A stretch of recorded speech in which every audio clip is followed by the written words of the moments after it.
संसार में पति पत्नी का संबंध सबसे बड़ा संबंध माना जाता है और है भी। सप्तपदी लेकर 7 जन्मों तक दोनों एक दूसरे के साथ जुड़ जाते हैं, एक दूसरे के अर्धांग बन जाते हैं। अर्धांग अर्थात अर्ध अंग। क्या इसका महत्व आप समझ पा रहे हैं? अपना समस्त जीवन किसी के साथ बांटना। किंतु क्या संसार के सारे पति पत्नी एक दूसरे के साथ अपना समस्त जीवन बांट सकते हैं? क्या इसमें सभी सक्षम रह पाए हैं?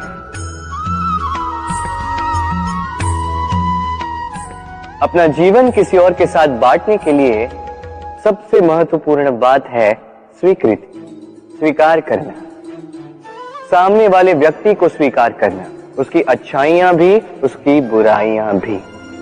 संपूर्णतः रूप से व्यक्ति को स्वीकार करना होगा, तभी ये संबंध बढ़ेगा, तभी ये संबंध और भी सुंदर बनेगा। एक दूसरे के दोष ढूंढना, उन्हें गिनाना, ये केवल और केवल एक ही कार्य करता है, इस संबंध के जीवन का नाश करता है। बस बदले में होना ये चाहिए, एक दूसरे के दोष समझकर उन्हें आभास करवाए बिना उन्हें सुधार देना चाहिए, उनकी कमियों को उनकी शक्ति बना देनी चाहिए। यही तो होता है दाम्पत्य, यही होता है बुराइयों का दमन और यही होता है गुणों का उदय। हर संबंध की नींव विश्वास होता है। अब प्रश्न ये उठता है कि विश्वास किस पर किया जाए? अब ये समझने के लिए पहले आपको ये समझना होगा, बांधने में काम आने वाली रस्सी गूंथी कैसे जाती? हर रस्सी में 3 डोरियां होती जिन्हें आपस में गूंथा जाता है। बस विश्वास के साथ भी यही होता है। यदि आप उसके साथ विश्वास का बंधन जोड़ें जो आपकी जीवन की ये 3 डोरियां जानता है, समझता है। पहला, आपकी मुस्कान के पीछे छिपी आपकी पीड़ा। दूसरा, आपके क्रोध के पीछे छिपा आपका प्रेम। और तीसरा, आपके मौन के पीछे छिपी आपकी शब्दों की ज्वालामुखी, आपकी विवशता। तो जो व्यक्ति आपके जीवन की ये 3 डोरियां, ये 3 बातें जानता है, यदि उसके साथ आप विश्वास का बंधन बांधें तो उसके सहारे जीवन की बड़ी से बड़ी खाई पार कर सकते हैं। राधे राधे। जीवन में समय चाहे जैसा भी हो, अपनों का साथ बड़ा आवश्यक होता है। सुख हो तो बढ़ जाता है, दुख हो तो बढ़ जाता है। अपनों के साथ समय कब बीत जाता है पता भी नहीं चलता, है ना?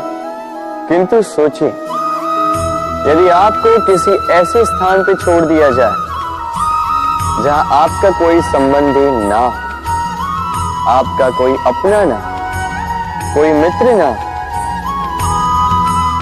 तो क्या होगा? एक एक क्षण कितना लंबा लगने लगेगा। तब तक लगेगा जब तक आप किसी को अपना नहीं बना। अब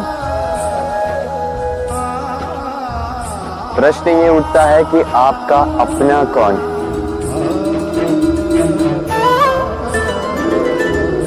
वो संबंधी जिनके साथ आप रक्त से जुड़े, या वो मित्र जिनके साथ आप बालपन से पले बढ़े, या वो सहकर्मी जिनके साथ आप काम करते? नहीं, अपना वो जो विपत्ति में काम आए। अपनों की परख समय की कसौटी पर की जाती। स्मरण रखिएगा, अपनों के साथ समय का पता नहीं चलता, किंतु समय के साथ अपनों का पता अवश्य चलता है। तो प्रेम से बोलो राधे राधे।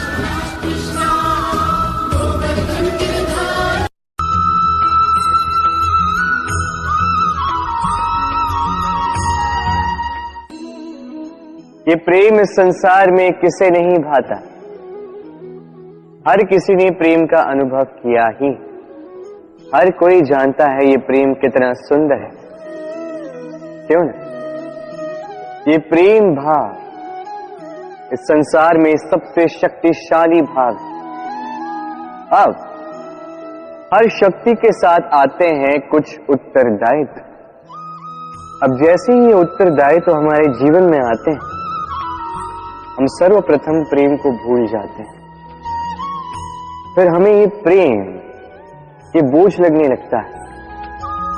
किंतु इस संसार का सत्य तो यही, हर प्रसन्नता के साथ उत्तरदायित्व आएंगे जिसका पालन हमें करना ही होगा।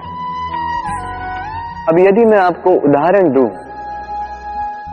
आपके बगीचे में आप चाहते हैं कि एक सुंदर सा पुष्पों से भरा हुआ वृक्ष आए, तो सर्वप्रथम उसके लिए आपको जल और धूप का आयोजन करना होगा। उसके जड़ों पर दीमक न लगे ये आपको सुनिश्चित करना होगा। उसके आसपास उगी खरपतवार वो आपको हटानी होगी। उसी के पश्चात तो आपके उस बगीचे में वो सुंदर पुष्पों से भरा वृक्ष आएगा। क्यों?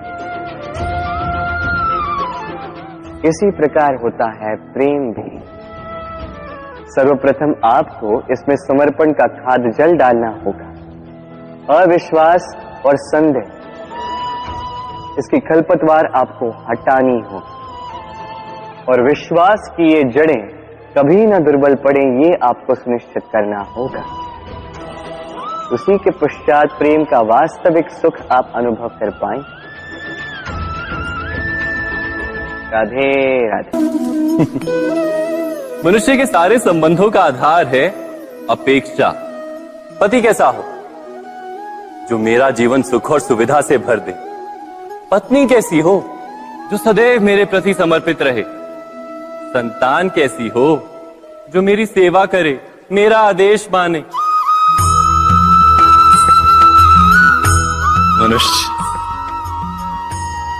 मनुष्य उसी को प्रेम भी कर पाता है जो उसकी अपेक्षा पूर्ण करता है, और अपेक्षा की तो नियति है भंग होना।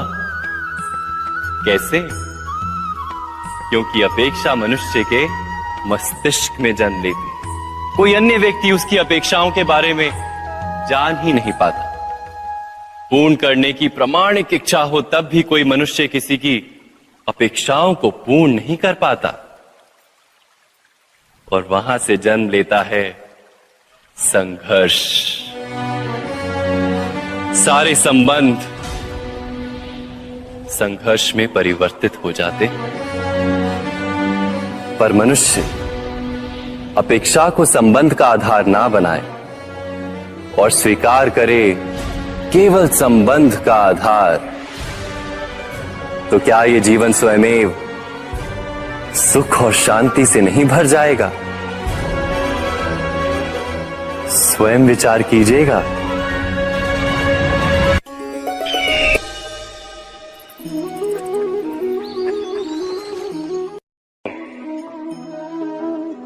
ये प्रेम मनुष्य से क्या नहीं करवा सकता, बड़े से बड़ा कार्य करवा सकता है, बड़े से बड़ी बाधा पार करवा सकता है। चाहे तो मरुस्थल में कुआं खुदवा सकता है, पर्वत लंघवा सकता है, हर असंभव कार्य संभव करवा सकता है। किंतु यदि मैं ये कहूं कि प्रेम आपसे ढोंग भी करवा सकता है, तो क्या आपको उचित लगेगा? क्या आपको लगेगा कि ऐसा हो सकता है? अवश्य हो सकता है। जैसे मैं ढोंग कर रहा हूं इस समय अपनी राधा के लिए, अपनी प्रेम के लिए। मैं राधा से अनंत प्रेम करता हूं, निस्वार्थ प्रेम करता हूं, किंतु फिर भी मुझे स्वयं को एक छलिया स्वार्थ लालची दिखाना पड़ रहा है। ये ढोंग मुझे करना पड़ रहा है। अपने प्रेम के लिए। अब आप कहेंगे कि क्यों कृष्ण, ये सब करने की क्या आवश्यकता है? क्या राधा से विवाह करके तुम संतोष की सांस नहीं ले सकते? अवश्य ले सकता। राधा से विवाह करके मैं बहुत प्रसन्न रहूंगा, किंतु मैं जानता हूं कि मेरी राधा प्रसन्न नहीं रह पाएगी, क्योंकि यदि यह विवाह हुआ तो उसके माता पिता, उसके परिवार को बरसाना त्यागना होगा। राधा के मन पर एक कभी न भरने वाला घाव लग जाएगा। दुख उसको छूटता रहेगा, वो ये जानती रहेगी, स्मरण करती रहेगी कि उसके कारण उसके माता पिता को इतने कष्ट भोगने पड़ रहे हैं। अब राधा की पीड़ा की नींव पर कृष्ण संतोष का भवन भला कैसे बांध सकते हैं? क्योंकि जिनसे आप प्रेम करते हैं केवल उनकी भावनाएं नहीं, आपका प्रेम ही जिनसे प्रेम करता है उनकी भावनाओं का भी ध्यान रखना आपका कर्तव्य है।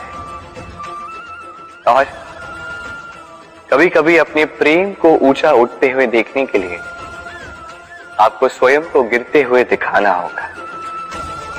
यही कुछ कार्य है जो आपको अपने प्रेम के लिए करने पड़ते हैं।